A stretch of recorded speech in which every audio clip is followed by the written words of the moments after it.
আসসালামু আলাইকুম। তামিলনাড়ুর ছোট্ট শহর কিষ্কিন্ধাপুরীতে ভূত এক্সপেরিয়েন্স নামের একটি এজেন্সি চালাতো রাঘব ও মেথি।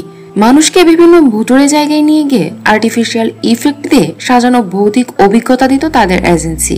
একদিন তারা একটি টিমকে সুবর্ণমায়া নামের একটি পরিত্যক্ত রেডিও স্টেশনে নিয়ে যায়। এখানে তারা সাজানো কোনো ভূত নয়, বরং সত্যিকারের এক আত্মার মুখোমুখি হয়। এখান থেকে গল্পের মোড় নেয় এক নতুন দিকে। যারা যারা সেই রেডিও স্টেশনে গিয়েছিল, রহস্যজনকভাবে তারা একে একে মারা যেতে শুরু করে।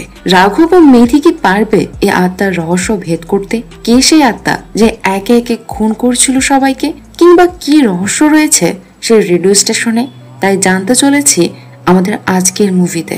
আজ এক্সপ্লেন করব 2025 সালে রিলিজ হওয়া Telugu horror thriller movie কিষ্কিন্ধাপুর।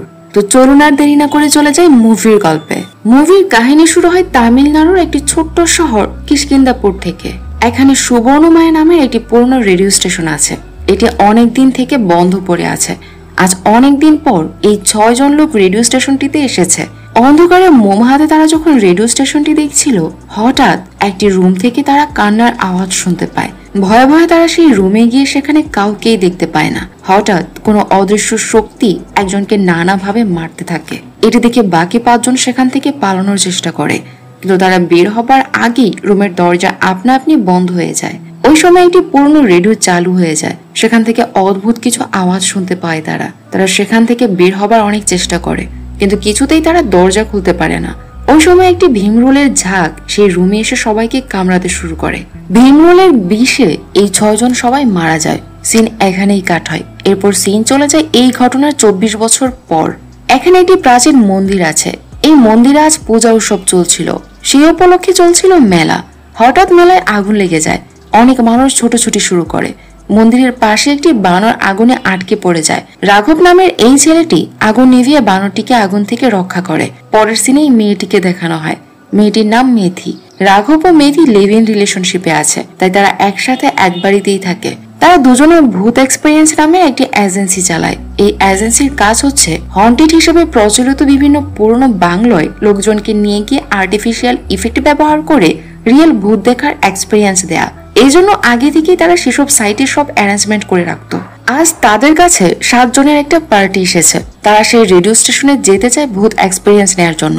Radio স্টেশনের নাম শুনে রাঘব ও মেথি কিছুটা ভয় পেয়ে যায়, কারণ এর আগে তারা কখনো সেই রেডিও স্টেশনে যায়নি, যার কারণে তাদের কোনো অ্যারেঞ্জমেন্টও সেখানে করা নেই। কিন্তু তাদের হাতে সেখানে না নিয়ে যাওয়া ছাড়া কোনো উপায় ছিল না, কারণ এতে তাদের এজেন্সির বদনাম হতে পারে।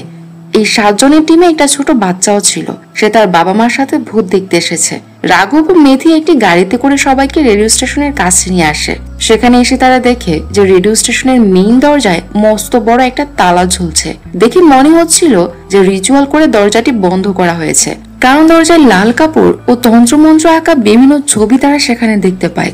যাই হোক, রাঘব একটি হাতুড়ি দিয়ে তালা ভেঙে দরজা খোলে। এরপর তারা একে একে সবাই এর ভেতরে ঢুকে।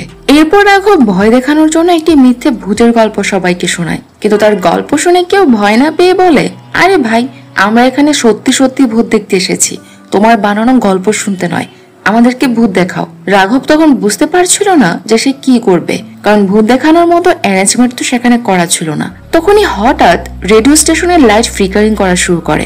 নষ্ট হয়ে পড়ে থাকা রেডিও বাজতে শুরু করে। সেখান থেকে একটি ভয়ঙ্কর আওয়াজ বের হতে থাকে। এটি দেখে সবাই অনেক ভয় পেয়ে যায়। একটু পরে আবার ঘরের জিনিসপত্র নিজে নিজেই এদিক সেদিক নড়াচড়া করতে থাকে। ভয় পেয়ে সবাই তখন বাহিরে বেরিয়ে আসে, কিন্তু বাহিরে বেরিয়ে তারা দেখে যে তাদের গাড়িটি আগুনে দাউ দাউ করে জ্বলছে। ওই সময় রেডিও স্টেশনের ভেতর থেকে একটি ভয়ঙ্কর আওয়াজ শোনা যায়। কেউ তাদের বলছিল যে কেউ বাঁচতে পারবে না, এখানে এসে তোরা অনেক বড় ভুল করে ফেলেছিস, সবাই মরবি। যাই হোক, সেদিন রাতে সবাই যার যার মতো ফিরে আসে। পরদিন সকালে রাঘব, মেথি ও তার অ্যাসিস্ট্যান্ট গত রাতের ঘটনা নিয়ে আলোচনা করছিল। ওই সময় গ্যারেজে কাজ করা এই বাচ্চাটি তাদের কাছে এসে বলে, তোমরা কি সেই পুরনো রেডিও স্টেশনের ভেতরে গিয়েছিলে? রাঘব বলে, হ্যাঁ। ছেলেটি বলে, শুনেছি এখানে কেউ একবার গেলে আর বেঁচে ফিরে না, আর কোনো মতে বেঁচে ফিরলেও কয়েকদিন পর তারা নাকি মারা যায়। কয়েক বছর আগে 6 জন লোক সেখানে গিয়েছিল। পরদিন সেখানে তাদের ডেড বডি পাওয়া গিয়েছিল।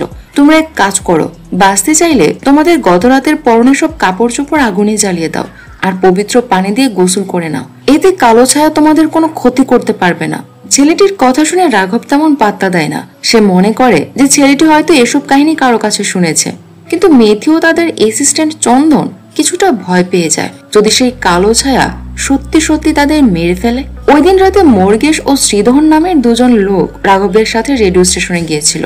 তারা দুজন মালবাহী ট্রেনের চালক। তারা রাতে যখন ট্রেন নিয়ে জঙ্গলের ভেতর দিয়ে যাচ্ছিল, হঠাৎ সামনে তারা ট্রেন থামানোর সিগন্যাল দেখতে পায়। তারা বুঝতে পারছিল না যে এত রাতে এই জঙ্গলের মধ্যে সিগন্যাল দিল কে। তারা মনে করে যে হয়তো সামনে রেল লাইনে কোনো সমস্যা হয়েছে, এই জন্য সিগন্যাল ক্লিয়ার হওয়ার জন্য তারা অপেক্ষা করতে থাকে। ওই সময় একজন বয়স্ক মহিলা তাদের জানালার কাছে এসে বলে, আমি 3 দিন ধরে কিছু খাই না বাবা, আমাকে কিছু খেতে দে। ওই সময় শ্রীধর জানলা খুলে মহিলাটিকে খাবার দিতে গেলে মর্গেশ তাকে আটকিয়ে বলে, তুই কি বোকা নাকি রে? এত রাতে এই জঙ্গলের ভেতরে কোনো মানুষ কোত্থেকে আসবে? তার উপর একজন বৃদ্ধা মহিলা, আর সে জানালার কাছেই বা কি করে পৌঁছালো? তুমি তো জানো যে মাটি থেকে জানালা কত উপরে। শ্রীধর তখন বুঝতে পারে যে এটি কোনো সাধারণ মানুষ নয়। ঠিক ওই সময় সেই বৃদ্ধা অদৃশ্য হয়ে যায়, আর ট্রেনের রেডিওতে ভেসে ওঠে সেই কণ্ঠ যা তারা গত রাতে রেডিও স্টেশনে শুনেছিল। এরপর তারা দ্রুত ট্রেন স্টার্ট করে সেখান থেকে চলে যায়।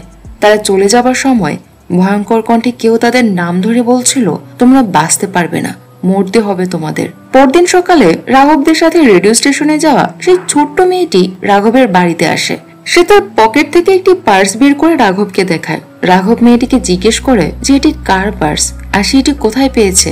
মেয়েটি রাঘবকে বলে যে সেদিন রাতে সেটি রেডিও স্টেশনে পেয়েছিল, সেটি রাঘবকে দিয়ে যেতে এসেছে। রাঘব যখন মেয়েটির সাথে কথা বলছিল তখন চন্দন রাঘবকে ফোন দিয়ে জানায় যে ওই দিন রাতে তাদের সাথে রেডিও স্টেশনে যাওয়া ট্রেন চালক দুজনেই মারা গেছে। রেললাইনের পাশে তাদের ডেড বডি পাওয়া গেছে।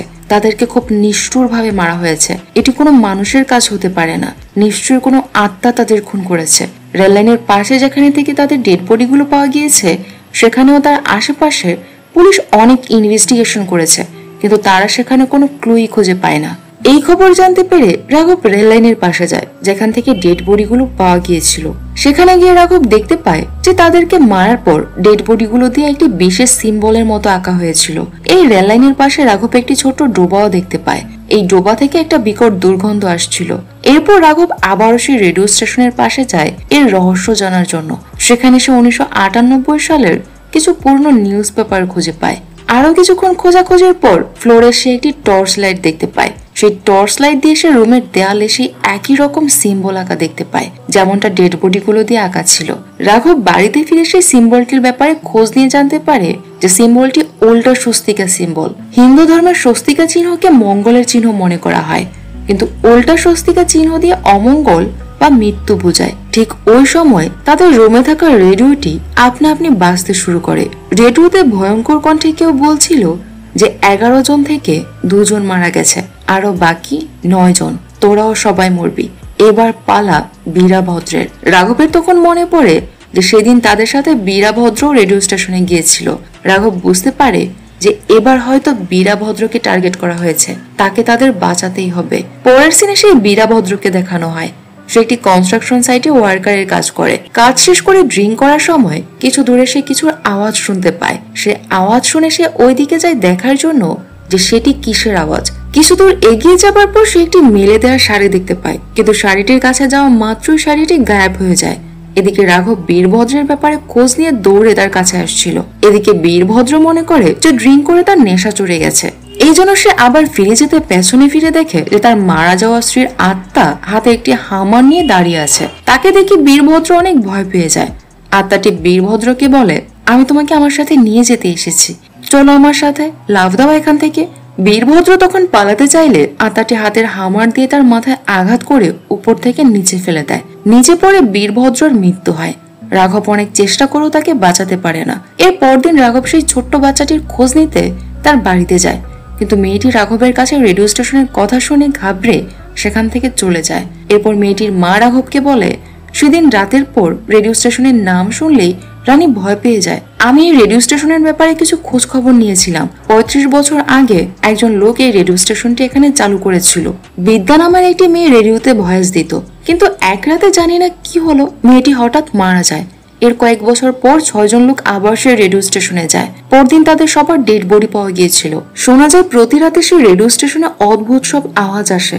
এজন্য এলাকাবাসীরা মিলে একজন তান্ত্রিক ডেকে স্টেশনের দরজা পুজো করে বন্ধ করে দিয়েছিল।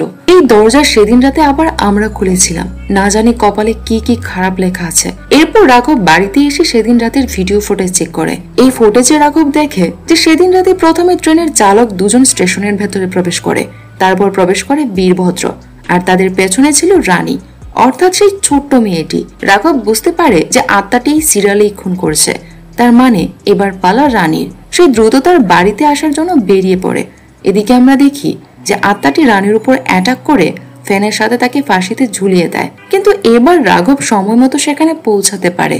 সে কোনো মতে রানীকে এবারের মতো বাঁচিয়ে নেয়। এরপর রাঘব সেদিন স্টেশনের ভেতরে যাওয়া সবাইকে নিয়ে আবার স্টেশনের সামনে আসে। এরপর সে স্টেশনের পুরনো রেডিওগুলো আগুনে জ্বালিয়ে দেয়। সে চিৎকার করে আত্মাটিকে বলে যে আমার সামনে আসো, তোমার যদি মানুষের জীবন নিতে এতই ইচ্ছে করে তবে আমাকে মারো, এদের সবাইকে ছেড়ে দাও। তখন আত্মাটি তাদের সামনে আসে। আত্মাটি দেখে সবাই অনেক ভয় পেয়ে যায়, কারণ তার চেহারা অনেক ভয়ঙ্কর ছিল।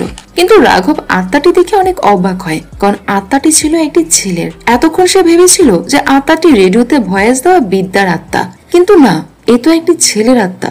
তাহলে এই ছেলেটিকে? আত্মাটি সবাইকে আবারও বলে সবাই মরবি তোরা, কেউ বাঁচতে পারবি না, আমার হাত থেকে কেউ বাঁচতে পারবি না। এই বলে আত্মাটি ভয়ঙ্কর ভাবে হাসতে হাসতে অদৃশ্য হয়ে যায়। এরপর রাঘব রেডিও স্টেশনে মারা যাওয়া বিদ্যার ব্যাপারে খোঁজ নিতে পুলিশ স্টেশনে যায়, কিন্তু হঠাৎ পুলিশ স্টেশনের ইলেকট্রিসিটি চলে যায়। ওই সময় আত্মাটি রাঘবকে একা পেয়ে তার উপর অ্যাটাক করে। রাঘব তখন তার হাতে থাকা টর্চে আত্মার দিকে ধরলে আত্মাটি সেখান থেকে চলে যায়। রাঘব পুলিশ স্টেশন থেকে জানতে পারে যে বিদ্যা রেডিও স্টেশন থেকে বের হয়ে দৌড়ে তার নিজের বাসায় গিয়ে আত্মহত্যা করেছিল। এরপর সে পুলিশ স্টেশন থেকে বিদ্যার বাড়ি ঠিকানা নিয়ে তার বাড়িতে যায়। বিদ্যার বাবা এখনো বেঁচে আছে। বিদ্যার বাবা রাঘবকে বলে যে পুলিশ বলেছিল আমার মেয়ে সুইসাইড করেছে, কিন্তু আমি তা বিশ্বাস করি না যে বিদ্যা সুইসাইড করতে পারে। তার পেছনে বড় কোনো কারণ আছে, কিন্তু পুলিশ সেটা বের করতে পারেনি। রাঘব জানতে পারে যে বিদ্যার মারা যাবার পর তার শোকে বিদ্যার মা মানসিক রোগী হয়ে গিয়েছে। বিদ্যার রুমে গিয়ে রাঘব একটি গ্রুপ ফটো দেখতে পায়। এই গ্রুপ ফটোতে রাঘব সেই লোকটিকে দেখতে পায় যার আত্মা কিছুক্ষণ আগে তাকে অ্যাটাক করেছিল। সে বিদ্যার বাবাকে ছবিতে সেই লোকটিকে দেখিয়ে জিজ্ঞেস করে যে সেই লোকটিকে চেনে কিনা। বিদ্যার বাবা বলে যে আমি তো তাকে ভালোভাবে চিনি না, তবে সে বিদ্যার সাথে একই স্কুলে পড়তো। মাস্টার মশাই হয়তো তার ব্যাপারে কিছু জানে, তুমি তার সাথে দেখা করে জেনে নিতে পারো। বিদ্যার বাবার কাছ থেকে মাস্টারের ঠিকানা নিয়ে রাঘব তার বাড়িতে যায়। সে মাস্টার দিকে ছেলেটির ছবি দেখিয়ে জিজ্ঞেস করে যে সে তাকে চেনে কিনা। ছবি দেখে মাস্টারজি বলে আরে এ তো বিশ্রাবা, আমার স্কুলেই পড়তো। রাঘব বলে মাস্টারজি আমি তার ব্যাপারে জানতে চাই, আপনি যা যা জানেন সবকিছু আমাকে বলুন। সিন এখান থেকে ফ্ল্যাশব্যাকে চলে যায়। কোন এক চন্দ্রগ্রহণের রাতে বিশ্রাবা জন্মগ্রহণ করে। বিশ্রাবার হাত পায়ের হাড় ছিল বাঁকা, এজন্য সে ঠিক মতো সোজা হয়ে হাঁটাচলা করতে পারতো না। গ্রামের লোকেরা মনে করেছিল যে চন্দ্রগ্রহণের দিন জন্ম হয় তার এমন অবস্থা হয়েছে, আসলে ভিটামিন ডি এর অভাবে তার রিকেটস হয়েছিল। কিন্তু গ্রামে এসে লোকেরা সেটা না বুঝে তাকে প্রতিবন্ধী অপবাদ দিয়ে অপমান করছিল আর তাকে নিয়ে হাসি ঠাট্টা করত। প্রতিবন্ধী হওয়ায় বিশ্রাবার বাবাও তাকে দেখতে পারতো না, কিন্তু তার মা তার যত্নের কোনো কমতি রাখতো না। সে নিজের হাতে বিশ্রাবাকে খাইয়ে ঘুম পাড়িয়ে দিত। একদিন বিশ্রাবার মায়ের সাথে তার বাবার খুব ঝগড়া হয়। এক পর্যায়ে তার বাবা তার মায়ের গায়ে হাত তোলে। এটি দেখে বিশ্রাবা তার বাবাকে ধাক্কা দিয়ে ফেলে দেয়। কয়েকদিন পর বিশ্রাবার মামা বিশ্রাবাকে নিয়ে মাস্টারজির স্কুলে ভর্তি করাতে আসে। এরপর পেরিয়ে যায় কয়েক বছর। বিশ্রাবাও ধীরে ধীরে বড় হয়ে ওঠে। বিদ্যাও একই স্কুলেই পড়তো। স্কুলে বিশ্রাবার প্রিয় শখ ছিল উল্টা স্বস্তিকা আঁকা, তাই সে সুযোগ পেলেই উল্টা স্বস্তিকা চিহ্নটি সব জায়গায় আঁকতো। একদিন তারা জানতে পারে যে তাদের গ্রামে একটি রেডিও স্টেশন খোলা হবে, আর রেডিও স্টেশনে ভয়েস দেওয়ার জন্য এই গ্রাম থেকেই কাউকে সিলেক্ট করা হবে। বিশ্রাবার গলার স্বর অনেক সুন্দর ছিল, এজন্য সবাই বিশ্রাবাকে বলে যে রেডিও স্টেশনে গিয়ে অডিশন দিতে। গ্রামের অনেকের সাথে বিশ্রাবা ভয়েস অডিশন দেয়। ফাইনালি সকলকে পেছনে ফেলে বিশ্রাবা সিলেক্টেড হয়। এজন্য বিশ্রাবা অনেক খুশি ছিল, কারণ তার এই কাজটা প্রয়োজন ছিল। কিন্তু পরদিন গ্রামে পোস্টারিং করা হয় যে রেডিওতে ভয়েস দেবে বিশ্রাবা নয় বরং বিদ্যা। এই পোস্টার দেখে বিশ্রাবা অনেক রেগে যায়। সে রেগে ওই পোস্টার ছিঁড়ে ফেলে। এরপর সে আবার রেডিও স্টেশনে যায় তাকে বাদ দেওয়ার কারণ জানার জন্য, কিন্তু সেটিই তার শেষ যাওয়া ছিল। বিশ্রাবা রেডিও স্টেশন থেকে ফিরে আসেনি। মাস্টারজির কাছ থেকে বিশ্রাবার ব্যাপারে জানতে পেরে রাঘব, মেথি ও চন্দন আবার তাদের বাড়িতে ফিরে আসছিল। গাড়িতে বসে তারা বিশ্রাবার ব্যাপারে কথা বলছিল যে না জানি তারা সেদিন রেডিও স্টেশনের ভেতরে বিশ্রাবার সাথে কি কি করেছিল। তাকে কতটা কষ্ট দিয়েছিল, যার প্রতিশোধ সে এখন সবার উপর থেকে নিতে যাচ্ছে। কিন্তু তখনই একটি কুকুর তাদের গাড়ির সামনে চলে আসে। তারা দ্রুত গাড়ি থেকে নেমে আসে, কিন্তু কুকুরটি তেমন আহত হয়নি। ওই রাস্তার পাশেই ছিল একটি কবরস্থান। কবরস্থানের দিকে চোখ যেতেই তাদের চোখ ছানা বড়া হয়ে যায়। তারা সেখানে দেখে যে সেই মাস্টার মশাইয়ের কবর 10 বছর আগেই সে মারা গেছে। অর্থাৎ এতক্ষণ তাদেরকে যে বিশ্রাবার কাহিনী শুনিয়েছে সে মাস্টার মশাই নয়, বরং বিশ্রাবার আত্মা। ঠিক ওই সময় বিশ্রাবার আত্মা তাদের উপর আবার অ্যাটাক করে। নানাভাবে এই 3 জনকে সে মারতে থাকে। কোনো রকমে গাড়িতে উঠে তারা পালানোর চেষ্টা করে, কিন্তু সামনে থেকে একটি ট্রাক এসে তাদের গাড়িকে ধাক্কা দেয়। ওই সময় ফ্ল্যাশব্যাকে দেখানো হয় যে রাঘব যখন স্কুলে পড়ে, একদিন তার বাবা তাকে বাইকে করে স্কুলে নিয়ে যাচ্ছিল। হঠাৎ একটি ট্রাক এসে তাদের বাইকে ধাক্কা দেয়। এতে রাঘব কিছুটা আহত হলেও তার বাবা সেখানেই মারা যায়। সিন আবারও প্রেজেন্টে ফিরে আসে। অ্যাক্সিডেন্টে তারা 3 জনই ছোটখাটো আহত হয়েছে। কিন্তু এই ঘটনার পর মেথি অনেক ভয় পেয়ে যায়। সে ভয় পাচ্ছিল যে বিশ্রাবার আত্মা না তাদের সত্যি সত্যি মেরে ফেলে। ওই দিন রাতে মেথি যখন হাসপাতালে একা ছিল, বিশ্রাবার আত্মা তখন মেথিকে পজেস করে ফেলে। রাঘব সেখানে আসলে মেথি তাকে অ্যাটাক করে মারতে থাকে, কিন্তু রাঘব কোন রকমে মেথির শরীরে একটি ঘুমের ইঞ্জেকশন পুশ করে দিলে মেথি নিস্তেজ হয়ে যায়। এরপর রাঘব হাসপাতালে বসে থাকার সময় হঠাৎ তার নজর পড়ে একটি গ্যাস সিলিন্ডারের উপর। এই সিলিন্ডারে যেরকম লোগো, ঠিক একই রকম লোগোওয়ালা একটি গ্যাস সিলিন্ডার সে রেডিও স্টেশনের ভেতরে দেখেছিল। সে মনে মনে ভাবে যে রেডিও স্টেশনে গ্যাস সিলিন্ডারের কি কাজ। এই ব্যাপারে জানার জন্য সেই গ্যাস ফ্যাক্টরিতে যায়। এই ফ্যাক্টরিটি সুন্দরন নামে একজনের। সে ফ্যাক্টরিতে কাজ করার লোকদেরকে সুন্দরের ব্যাপারে জিজ্ঞেস করে, কিন্তু কেউ তাকে তার ব্যাপারে কোনো কথা বলে না। ওই সময় সুরেন্দর ভিতর থেকে বেরিয়ে আসলে রাঘব তাকে ওই রেডিও স্টেশনের ব্যাপারে জিজ্ঞেস করে, কিন্তু সুরেন্দর তাকে এই ব্যাপারে কিছুই বলে না। রাঘবও তখন বিরক্ত হয়ে সুরেন্দরের সাথে ঝামেলা শুরু করে। সুরেন্দর তখন তার লোকদেরকে রাঘবের উপর লেলিয়ে দেয়। রাঘবের সাথে তাদের জবরদস্ত ফাইট হয়। এক পর্যায়ে রাঘব সবাইকে মেরে সুরেন্দরের গলা চেপে ধরে বলে, আমাকে সব সত্যি বলো, কি করেছিলে তোমরা বিশ্রাবার সাথে? সুরেন্দর তখন রাঘবকে বলে যে সেই রেডিও স্টেশনের মালিক ছিল তার বড় ভাই বীরেন্দর। সে তার রেডিও স্টেশনে প্রথমে বিশ্রাবাকে ভয়েসের জন্য সিলেক্ট করলো, পরে সে ফাইনালি বিদ্যাকে সিলেক্ট করে। বিদ্যাকে বীরেন্দর মনে মনে পছন্দও করত, আর এটাই ছিল বিদ্যাকে সিলেক্ট করার তার প্রধান কারণ। বীরেন্দর বিশ্রাবাকে রিজেক্ট করায় সে তা মানতে না পেরে রেডিও স্টেশনে আসে। এখানে এসে সে বিদ্যার সাথে অভদ্রতা শুরু করে। সে বলে যে তোর কারণে বীরেন্দর আমাকে বাদ দিয়ে দিয়েছে। তোর এমন অবস্থা করব যে তুই আর কখনো রেডিও স্টেশনটা দূরে থাক, বাড়ি থেকে বেরো হতে পারবি না। এই বলে সে বিদ্যার শাড়ি টেনে খুলে ফেলে। সে বিদ্যাকে পুরো বিবস্ত্র করে ফেলে। এরপর সে বিদ্যার কাপড় পরে নাচতে শুরু করে। রেডিও স্টেশনের বাকি স্টাফরা বিশ্রাবাকে এই অবস্থায় দেখে তাকে বেঁধে রাখে। এদিকে বিদ্যা বিবস্ত্র অবস্থায় ভয়ে দৌড়ে তার বাড়িতে আসে। পথে অনেক লোক বিদ্যাকে বিবস্ত্র অবস্থায় দেখে। এতে বাড়ি ফিরে বিদ্যা লজ্জায় গলায় ফাঁসি দিয়ে আত্মহত্যা করে নেয়। এই কথা জানতে পেরে বীরেন্দর বিশ্রাবাকে অনেক টর্চার করে, আর তাকে এই কাজে সাহায্য করে রেডিও স্টেশনে কাজ করা 6 জন স্টাফ। তারা বিশ্রাবাকে একটি চেয়ারের সাথে বেঁধে তার দিকে একটি টর্চ ও একটি গ্যাস অন করে রাখে, যাতে বিশ্রাবা ঘুমাতে না পারে। এভাবে 12 দিন না ঘুমিয়ে অবশেষে বিশ্রাবা মারা যায়। এই কাহিনী শুনে রাঘব বুঝতে পারে যে বিশ্রাবা তার খুনের প্রতিশোধ নিতেই এই খুনগুলো করছে। বিশ্রাবা মারা যাবার পর তার বডিটি সেই 6 জন রেল লাইনের পাশে দাফন করে দিয়েছিল। এই 6 জনকে আমরা মুভির শুরুতে রেডিও স্টেশনে মারা যেতে দেখেছিলাম। তারা কোনো কারণে আবারও সেই রেডিও স্টেশনে গিয়েছিল এবং সেখানেই তাদের মৃত্যু হয়। এরপর সুরেন্দর রাঘবকে বলে, তোমাকে আমি আরো একটা আজব তথ্য দিতে চাই যা তুমি জানো না। বিশ্রাবার জন্মের সময় তার মা মারা গিয়েছিল।